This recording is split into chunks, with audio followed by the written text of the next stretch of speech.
తినమ్మా జీవితం ఇదంతా కలనా నిజమైతే చూడలేకపోతుండేరా.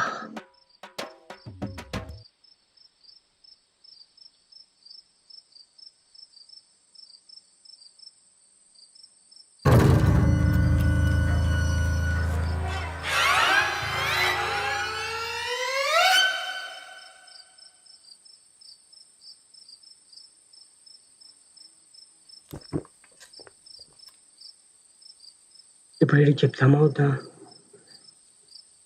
లైట్లే కళ్ళనే కదా.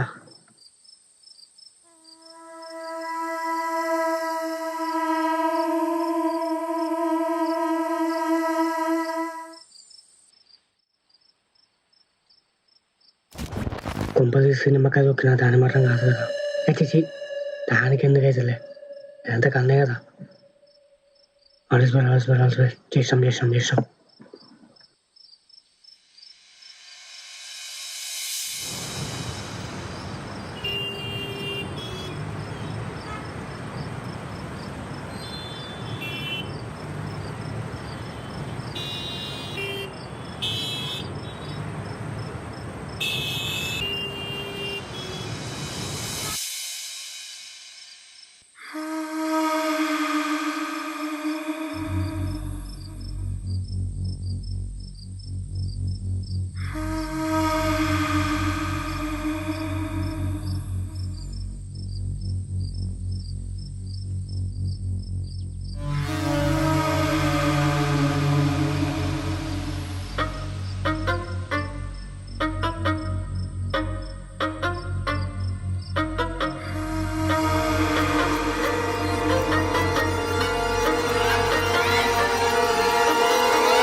ఏం కలర్ ఇది?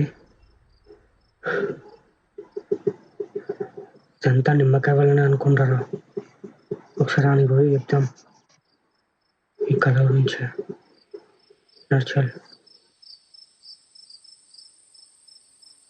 అరే విజయ్ ఎవరా? అరే ఏంద్రా మధ్యరాత్రి నీ బాధ? అరే మామ నాకు అన్ని కళలు వస్తున్నాయిరా. అరే నాకు కూడా వస్తున్నాయిరా, నేను ఏమైనా చెప్తున్నానా? అరే నీకొచ్చి కళలు వేరే, నాకొచ్చి కళలు వేరురా. అరే నాకు మస్తు నిద్ర వస్తుంది, నువ్వే గమ్మునావు అనుకో, పొద్దులా మాట్లాడుతున్నాను. అరే చెప్పేది బే, నాకు అన్ని దయాల కళలు వస్తున్నాయిరా. ఏమన్నా దయం సినిమాలు చూసినావారా? లేదురా. మళ్ళా ఎందుకు వస్తున్నాయిరా? ఏమోరా నాకు కూడా తెలియదు, కానీ మొన్న నిమ్మకాయ చూపిన పంచి అన్ని దయాల కళలు వస్తున్నాయిరా. చిని అమ్మ నిమ్మకాయ వస్తాయి నన్ను కళలు వస్తాయరా? అది నిజంగా రా. అది డిస్ట్రిక్ట్ పరీక్షలు అనుకుంటా. నేను నొక్కిన మా అప్పటి నుంచి అన్నిట్లనే అవుతున్నాయి. అది దిష్టి తీసిర్రా, నీకెట్లా తెలుసురా? ఏమోరా నేను అట్లా అనుకుంటున్నా. ఊకోరా అన్ని పిచ్చి మాటలు, పోయి గమ్మున వాడుకోపో. అంతే అంటావారా? అంతేరా అంతే. అరే నీకు చూపిస్తా ఆగరా. చెప్పరా. పెట్టడా? అరే ఇది ఎక్కడిదిరా?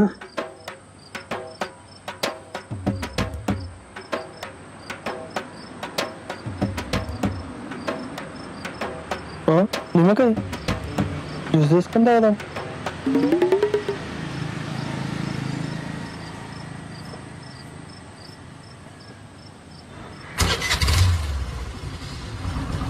నాను పోసుకునేటప్పుడు పక్కనే దొరికిందిరా, తీసుకొని వచ్చేసిన. అరే నీ అమ్మ పిచ్చిసారి ఎవడని తీసుకొస్తారా అట్లా? ఏం కాదురా. కన్ఫర్మ్ రా, ఈ నిమ్మకాయ వల్లనే నాకు అన్ని కళ్ళు వస్తున్నాయి. అరే నిమ్మకాయకు కళ్ళకు ఏం సంబంధం రా? అరే నువ్వు దొక్కితే నీకు తెలుస్తుంది రా, నేను ఎందుకు అట్లా అంటున్నా అని. అంత సీన్ లేదురా, ఇప్పుడు దొక్కితే చూడు. అరే వద్దు మామ, నీ మంచి కోసమే చెప్తున్నా. అరే ఈ బిల్డప్ కొట్టకు, అంత లేదు ఇక్కడ. నీ సాగు నువ్వు సాగురా.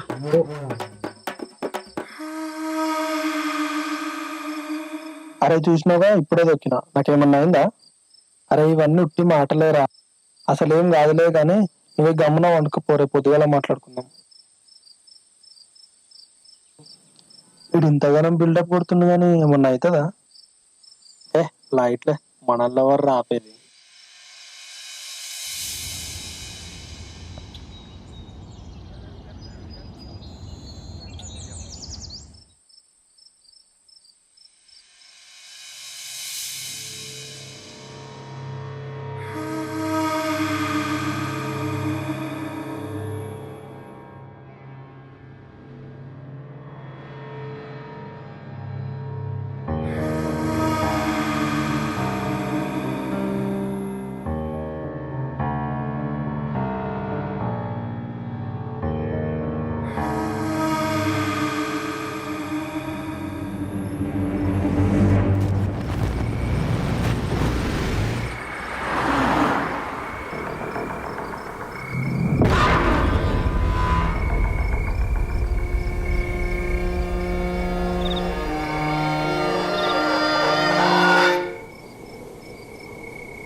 ఇది కళనా?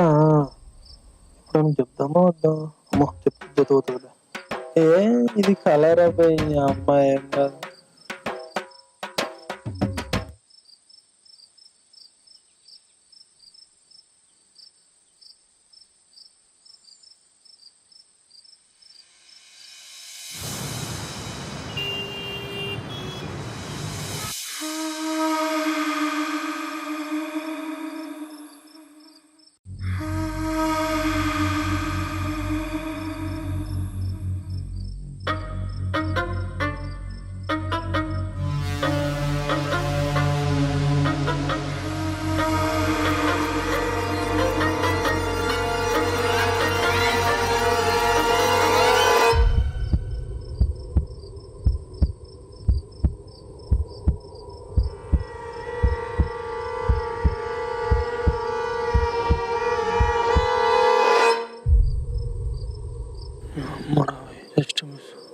చచ్చిపెట్టాను కదా.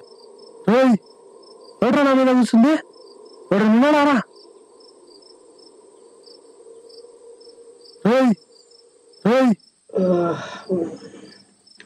ఏమైందిరా అరుస్తున్నావు?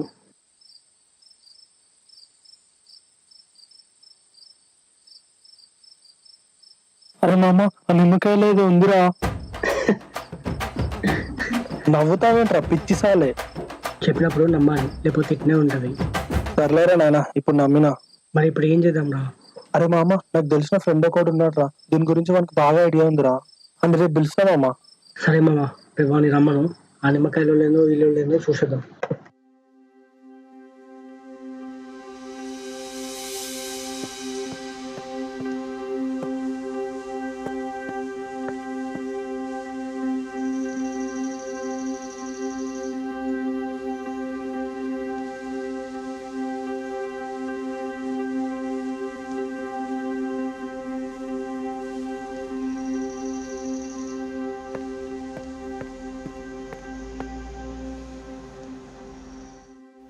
హాయ్ రా విజయ్.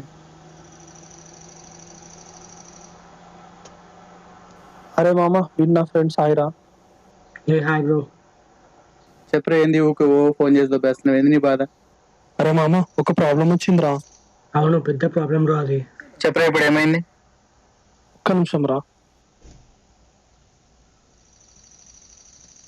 అరే ఆగ్రా, నిమ్మకాయ ముక్కోకి ఇప్పుడు.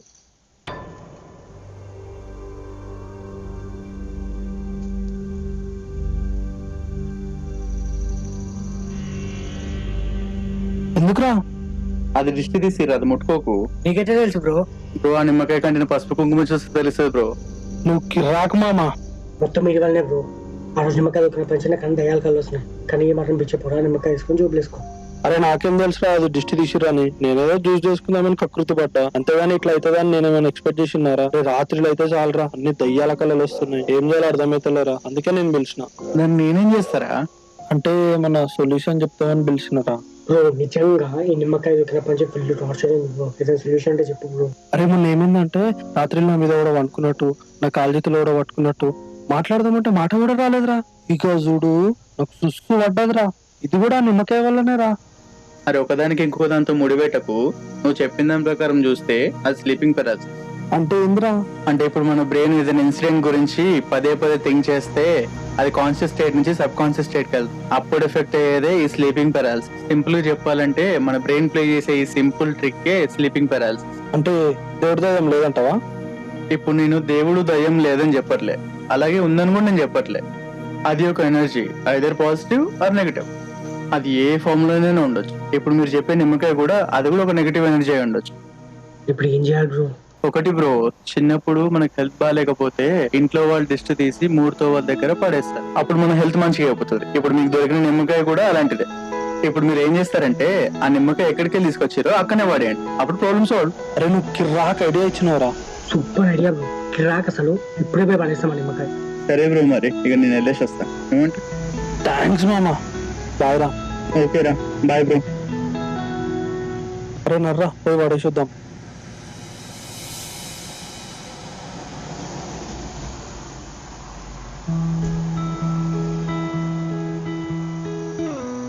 అరే వచ్చినాక పడేద్దాం రా. అరే ఎందుకైనా మంచిది ఒకసారి మొక్కుకొని పడేద్దాం రా. ఓకేరా.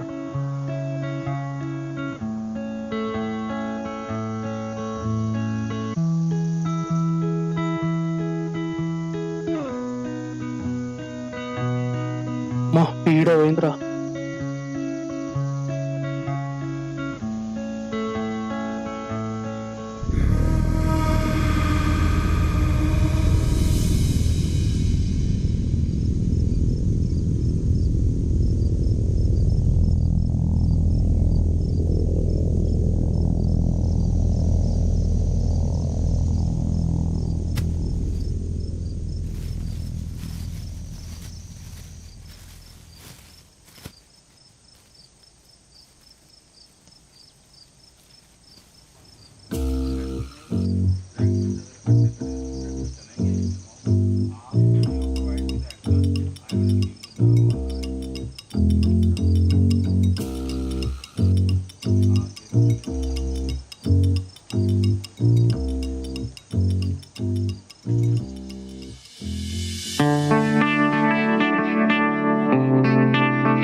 ప్రపంచమంతా న్యూ ఇయర్ సెలబ్రేట్ చేసుకుంటుంటే నేను మాత్రం తను ఎప్పుడు వస్తుందో అని తన కోసం వెయిట్ చేస్తూ ఉన్నాను.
ఈ ప్రపంచం చాలా పెద్దది అని అంటారు, కానీ నా లోకం చాలా చిన్నవి.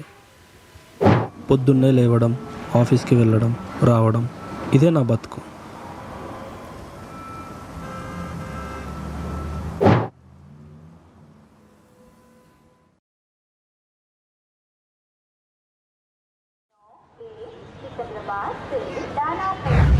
కానీ ఒకరోజు తనని చూశాను, చూడగానే నచ్చేసింది.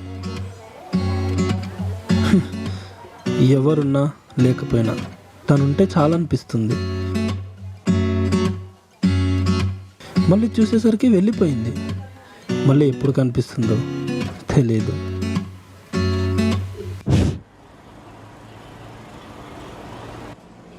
చూడగానే నచ్చేసిందిరా. ఐ లవ్ హర్ రా, ఐ లవ్ హర్. దాన్ని ఇన్ఫాచ్యుయేషన్ అంటారా, అంతేగాని లవ్ అనే పేరు చెప్పి కథలు పడకు. అరే తను నాకు ఇంకా గుర్తుందిరా, అస్సలు మర్చిపోలేకపోతున్నా. మళ్ళీ నువ్వు అమ్మాయిని చూసినప్పుడు నాకు వచ్చి డైలాగ్ చెప్పురా. అరే నాది లవ్ ఎట్ ఫస్ట్ సైట్ రా. సైట్ 2 ఉంది. అరే ఇది సైట్ కాదురా, లవ్ రా, హెల్ప్ రా. సరే సావు.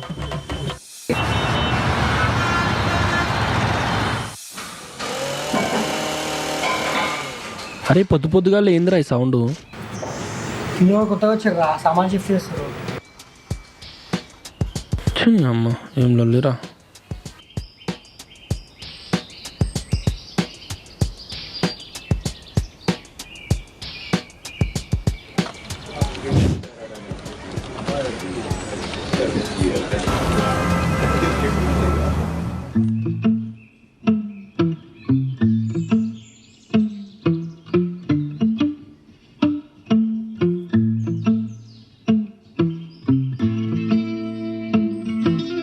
నువ్వు విజయ్ కదా?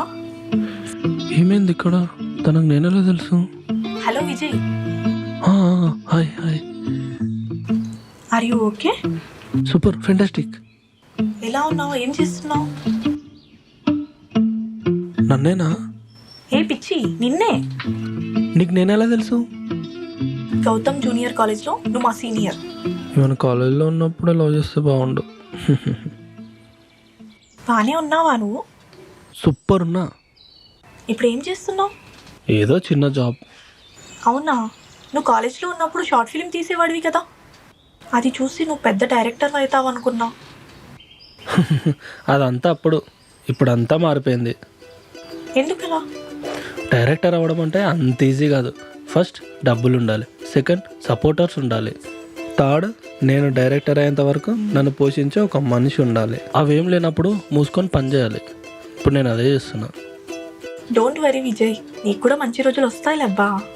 ఆ మాట విని చాలా రోజులైంది. నువ్వు అంటుంటే కొంచెం కొత్తగా ఉంది. అవును, ఇంతకీ నువ్వేం చేస్తున్నావు? యూపీఎస్సీ కోచింగ్ తీసుకుంటున్నా. డైరెక్ట్ ఐఏఎస్ సాయిగా? ఏదో నీ అంత కాకపోయినా ఏదో ఒకటి చేయాలి కదా. ఇంకా ఏమైనా జాబేనా? ఇంకేమైనా షార్ట్ ఫిలిమ్స్ తీస్తావా? డెఫినెట్లీ తీస్తా, కానీ టైం పడుతుంది. విజయ్, నీ నెంబర్ ఇస్తావా? Sure sure sure. అయితే నా నెంబర్ నోట్ చేసుకో, 9618098552. ఓకే మరి, బాయ్.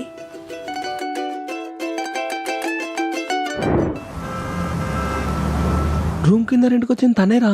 ఇంకేం మరి, ఎంజాయ్ పండగ. తనే నా నెంబర్ అడిగి మరీ తీసుకుందిరా. చూసిరా బాబు, మళ్ళీ ఇంట్లో నీళ్ళు వస్తలేవు, కూరగాయలు లేవని పిలిచి అవి ఇవి పనులు చెప్పగల. తను అట్లా అడగదురా. రీఛార్జ్ అని అడుగుతుందా? సరే మళ్ళా, నేను కూడా ఒక ఇంటర్న్ అయిపోతున్నా. నువ్వు కూడా ఎవరు నన్ను చూసుకో మళ్ళా. నేను నీలా కాదురా, నువ్వు ఇంకా సినిమా స్టార్టింగ్లోనే ఉన్నావు, నేను ఎండింగ్కి వచ్చిన. నాకు చెప్పలేదురా మళ్ళా. ఆమెకే ఇంకా చెప్పలే, రేపని వెళ్ళినా చెప్పి దాని తర్వాత నీకు చెప్దామని ఆయనరా. సర్లే ఇక.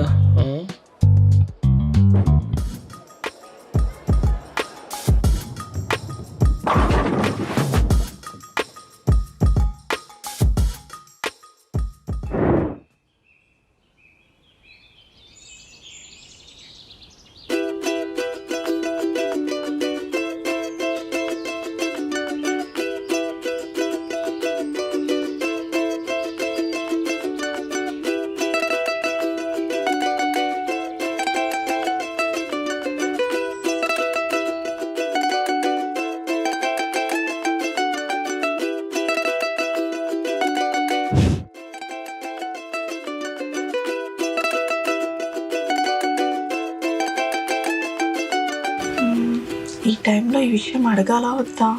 ఒకవేళ అడిగితే ఏమైనా అనుకుంటాడా? సర్లే, అడిగిద్దాం. విజయ్, కాస్త నన్ను కాలేజ్ దగ్గర డ్రాప్ చేస్తావా? ఓకే.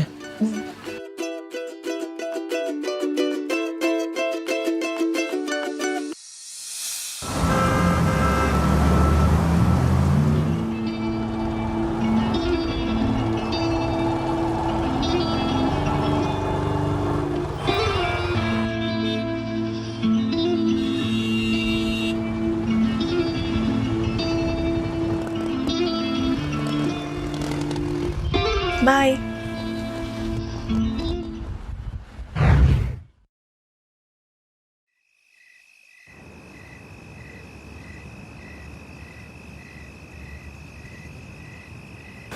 విజయ్ చెప్పు. నిజం చెప్పాలా అబద్ధం చెప్పాలా? అబద్ధం చెప్పు. నిజమై నువ్వు ఎదురుగా ఉన్నప్పుడు అబద్ధమే అబద్ధం అయిపోతుంది. అందుకే నిజం చెప్తున్నా. ఆహా, డైరెక్టర్ బయటికి వస్తున్నాడు కదా. సరే, ఇప్పుడు నీకేం కావాలి?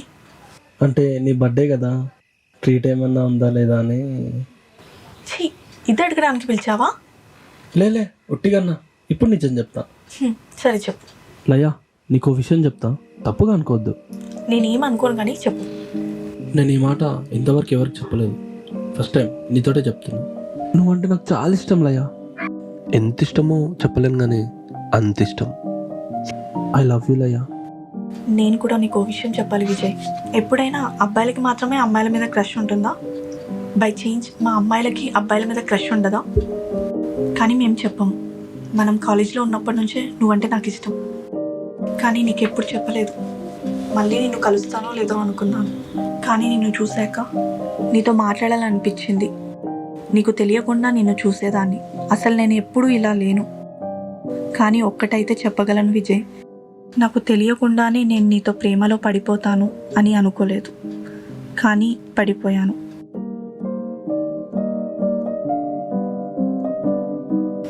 I love you two Vijay.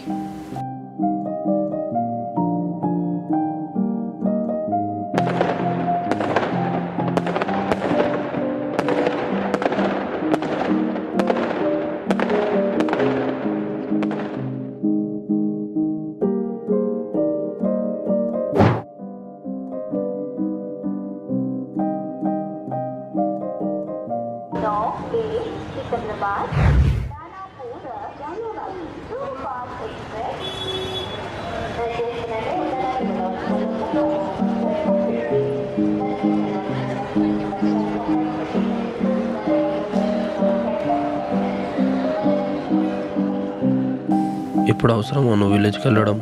తప్పదురా, వెళ్ళాలి. అన్నయ్య పెళ్ళి కదా. నేను కూడా వస్తా పెళ్ళికి. ఇప్పుడు నువ్వు వస్తే ఇంట్లో తెలిసిపోతుంది, మళ్ళీ ప్రాబ్లం అవుతుంది. ఏదో ఒక రోజు తెలియాల్సిందే కదా. నువ్వు పెద్ద డైరెక్టర్ అయ్యాక వచ్చి నన్ను తీసుకెళ్ళు. అప్పటి వరకు ఇంట్లో తెలియకుండా ఉండడమే మంచిది. కనీసం నేను డ్రాప్ అన్నా చేస్తా స్టేషన్లో. సరే, ఇప్పుడు నేను వెళ్తాను. Bye.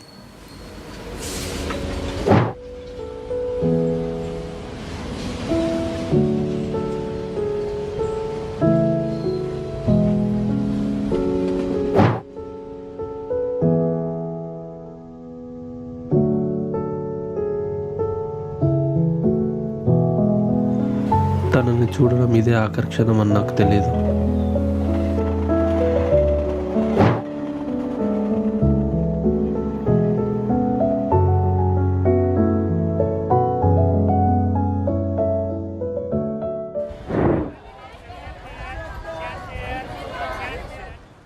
Welcome to SNC media. ఈనాటి ముఖ్యాంశాలు. పార్టీ ఆదేశిస్తే పోటీకి రెడీ అంటున్న కాంగ్రెస్. ఎంపీ ఇంట్లో కొనసాగుతున్న నోట్ల లెక్కింపు. రూపాయలు 353 కోట్లు లభ్యం. హైదరాబాద్ నుంచి విజయవాడ వెళ్తున్న విశాఖ ఎక్స్ప్రెస్ అదుపు తప్పి లోయలో పడిపోవడం వల్ల 360 మంది మృతి.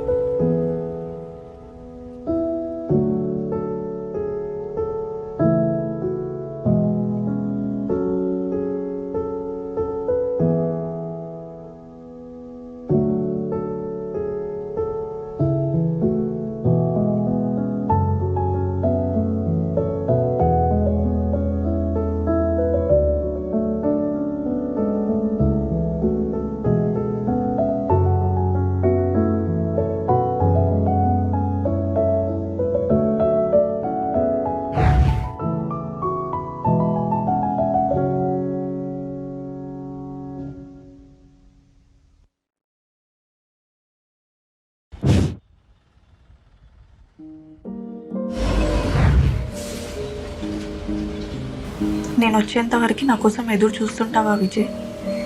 నీకోసం రోజులు, నెలలు, సంవత్సరాలైనా ఎదురు చూస్తుంటాలయ్యా.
ఏ బాబు అందరు రెడీయా?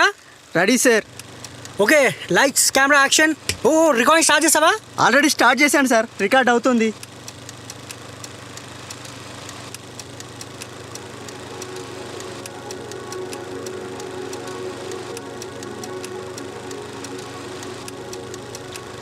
చూడు బాబు, నీకు 1 వీక్ టైం ఇస్తున్నా. ఈలోపు స్టోరీ కంప్లీట్ చేసి సబ్మిట్ చేయి, లేదంటే ఆపర్చునిటీ మిస్ అయిపోతావు. ఓకే సార్, పక్కా సబ్మిట్ చేస్తా. చూడు, ఒకటి గుర్తుపెట్టుకో, అవకాశాలు అనేవి రావు, వచ్చినప్పుడే ఉపయోగించుకోవాలి. ఇప్పుడు నువ్వు రాసే కథ నచ్చిందనుకో, నువ్వే మూవీ డైరెక్టర్, చూసుకో మరి. అయ్యో సార్, తప్పకుండా మీరు ఇచ్చిన టైం కంటే ముందే సబ్మిట్ చేస్తా. చూస్తా కదా. సార్, మీరు చెప్పిందే కదా రాశాను. అలా కాదా వినవు. ఇప్పుడు నీకు ఇచ్చిన థీమ్ ఏంటి? ఆంధ్రప్రదేశ్ గురించి స్టోరీ రాయమని చెప్పాను. సార్. కానీ నువ్వేం రాశావు? విశాఖపట్నం గురించి రాశావు. కథ బాగానే ఉంది, కానీ మనం చెప్పాల్సిందేంటి? ఆంధ్రప్రదేశ్ గురించి. అంటే కల్చర్ కానీ, లైఫ్ స్టైల్ కానీ, హిస్టరీ కానీ చెప్పాలి. ఇప్పుడు స్టోరీ బాగానే ఉంది, కానీ వర్కౌట్ అవ్వదు అభినవ్. సార్, మనిషి యొక్క ఎమోషన్సే కదా సార్ మనకు కావాల్సింది. ఇప్పుడు నేను రాసిన కథలో హీరో ఆ ప్లేస్కి వెళ్ళి తన బాధలన్నీ మర్చిపోతాడు. అలా ప్లేస్ వచ్చేసి విశాఖపట్నం అని రాసా. ఓకే అభినవ్, నాకు అర్థమైంది. కానీ మనం థీమ్ ప్రకారం వెళ్తున్నాం. మనం చెప్పాలనుకున్న కదా సముద్రం ఇంకా విశాఖపట్నం కాదు. సో నువ్వేం చేస్తావంటే ఒకసారి చరిత్ర తెలుసుకో, తర్వాత రాయడం మొదలుపెట్టు. Okay sir. ఒక పని చేయి అభినవ్, ముందు కొంతమందిని ఇంటర్వ్యూ చేసినట్టు ఆంధ్రప్రదేశ్ గురించి అడుగు. అలాగే వాళ్ళు చెప్పింది రికార్డ్ చేయి. అప్పుడు నీకు వాళ్ళ ఒపీనియన్ ఏంటో అర్థమవుతుంది. తర్వాత స్టోరీ రాయడం స్టార్ట్ చేయి. అలాగే నువ్వు రికార్డ్ చేసినవి కూడా ప్రొడ్యూసర్కి చూపించవచ్చు. ఏమంటావు? ఇంటర్వ్యూ చేయడానికి నాకెవరు తెలుసు సార్. ఎందుకయ్యా బాధపడుతున్నావు? మన కాలేజీలోనే ఉన్నారు కదా, వాళ్ళ కాంటాక్ట్ ఇస్తా, వెళ్ళి కలువు. Okay sir, thank you. Abhinav, ఒకటి గుర్తుపెట్టుకో, నువ్వు ఇంటర్వ్యూ చేసేటప్పుడు వాళ్ళు చెప్పే ప్రతి మాటను విని నీ మైండ్లో దృశ్యాన్ని ఊహించుకో. కథ రాయడం అంటే జస్ట్ వర్డ్స్ రాయడమే కాదు, దృశ్యాలను సృష్టించడం. It's about creating visual through your words. ఏకాగ్రతతో ప్రయత్నించు, అప్పుడు నేను మించినోడు ఇంకొకటి ఉండడు. Hi all. ఇప్పుడు ఈ రికార్డింగ్ ఎందుకు చేస్తున్నానంటే ఒక సోషల్ క్వశ్చన్ అండ్ ఆన్సర్లా. ఆంధ్రప్రదేశ్ గురించి ఎవరికి ఏం తెలుసు అని తెలుసుకోవడానికి. Let's start our video. అక్క, మీకు ఆంధ్రప్రదేశ్ గురించి ఏం తెలుసో మాకు చెప్పండి. ఆంధ్రప్రదేశ్ అనగానే నాకు గుర్తుకు వచ్చేది సంక్రాంతి. సంక్రాంతి మా ఆంధ్రప్రదేశ్లో బాగా ప్రత్యేకంగా చేస్తారు. దీన్నే పెద్ద పండుగ అని కూడా అంటారు. సంక్రాంతి పండుగకి ముందుగా ఇల్లు శుభ్రం చేసి అందమైన ముగ్గులతో అలంకరిస్తాము. గోవులను మూచకట్టి అంటే గోవులకు స్నానమాచారం చేయించి వాటిని శుభ్రపరిచి రంగులతో అలంకరించి పూజలు చేస్తాం. మా ఊరిలో కోడి పందాలు కూడా చేసేవాళ్ళం. మా కుటుంబ సభ్యులు అందరితో కలిసి ఆటలతో పాటలతో ఉత్సాహంగా జరిపేవాళ్ళము. అలాగే పూటకాలు అంటే ప్రత్యేకంగా పండుగ కోసం తయారు చేసే సంప్రదాయ వంటకాలు. ఉదాహరణకు అరిసెలు, బూరెలు, సకినాలు మరియు తీపి రుచికరమైన పదార్థాలు చేసేవాళ్ళము. ఇది మాకు కొత్త సంవత్సరం కంటే ఎక్కువ ఆనందాన్ని ఇస్తుంది. అన్న, మీరు టైం దొరికినప్పుడల్లా బుక్స్ చదువుతారని విన్నాను. సో అలాగే మీకు తెలిసిన ఆంధ్రప్రదేశ్ గురించి, దాని చరిత్ర గురించి మాకు చెప్పండి. ఇప్పుడు మామూలుగా నాకు తెలిసింది నీకు చెప్తాను. 2022లో ఆంధ్రప్రదేశ్ 13 జిల్లాల నుంచి 26 జిల్లాలుగా విభజించబడింది. ఇది మామూలుగా జిల్లాల డెవలప్మెంట్ కోసం చేశారు. ఇప్పుడు ఈ రాష్ట్రం 3 ప్రధాన ప్రాంతాలుగా చెప్పుకోవచ్చు: తూర్పాంధ్ర, పడమరాంధ్ర, రాయలసీమ. ఇప్పుడు తూర్పాంధ్ర అంటే తీర ప్రాంతం. ఇందులో శ్రీకాకుళం, విజయనగరం, విశాఖపట్నం, తూర్పుగోదావరి, కోనసీమ వంటి జిల్లాలు ఉంటాయి. ఇది మెయిన్గా మత్స్య వ్యవసాయం, తీర అభివృద్ధికి ప్రసిద్ధి. మళ్ళీ పడమరాంధ్ర అంటే పశ్చిమ ప్రాంతం. ఇందులో పశ్చిమ గోదావరి, గుంటూరు, ప్రకాశం, నెల్లూరు వంటి జిల్లాలు ఉంటాయి. ఇది వ్యవసాయం, అలాగే ముఖ్యంగా వరి ఉత్పత్తికి ప్రసిద్ధి. రాయలసీమ ప్రాంతంలో కర్నూలు, అనంతపురం, చిత్తూరు, కడప జిల్లాలున్నాయి. ఇది తక్కువ వర్షపాతం, నీటి సమస్యలతో కూడుకున్న ప్రాంతం. ఈ విభజన కారణంగా ప్రతి జిల్లాకు ప్రత్యేక అభివృద్ధి కల్పించడమే లక్ష్యం. అన్న, మీరు చెప్పిందంతా క్లియర్గానే ఉంది. కానీ మామూలుగా ఆంధ్రప్రదేశ్ చరిత్ర అనగానే మీరు చదివింది లేదా మీకు గుర్తొచ్చింది మాకు చెప్పండి. ఇప్పుడు నాకు తెలిసిన చరిత్ర ఏంటంటే, అప్పుడు ఈ భూమి శాతవాహనుల గద్దెపై సింహాసనంలో మెరిసింది. గుంటూరు నుంచి గోదావరి వరకు వీర పరిపాలన వైభవాన్ని చాటింది.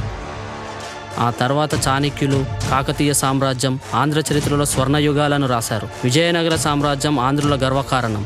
కృష్ణదేవరాయల పాలనలో సాహిత్యం, కళలు, సంస్కృతి అత్యున్నత స్థాయికి చేరుకున్నాయి. అయితే ఇప్పుడు కాలచక్రం మారింది. బ్రిటిష్ పాలనలో ఆంధ్ర ప్రాంతం మద్రాస్ ప్రెసిడెన్సీలో భాగమై ఉంది. కానీ ఆంధ్రులు ఎప్పుడూ వెనక్కి తగ్గలేదు. పొట్టి శ్రీరాములు గారు తన ప్రాణత్యాగంతో ఆంధ్ర రాష్ట్రం అనే భూభాగానికి ప్రాణం పోశారు. 1953లో మద్రాసు నుండి విడిపోయి ఆంధ్ర రాష్ట్రం ఏర్పడింది.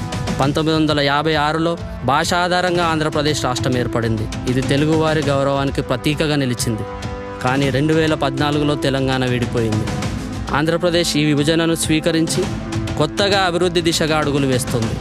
ఇది కథ మాత్రమే కాదు, ప్రతి ఆంధ్రుడి గుండెల్లో ధైర్యం, గర్వం, గొప్ప చరిత్రను చెప్పే జీవితం. కథ రాయడం అంటే జస్ట్ వర్డ్స్ రాయడమే కాదు, దృశ్యాలను సృష్టించడం.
It's about creating visual through your words.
Sir, story submit చేశాక ఏమైంది?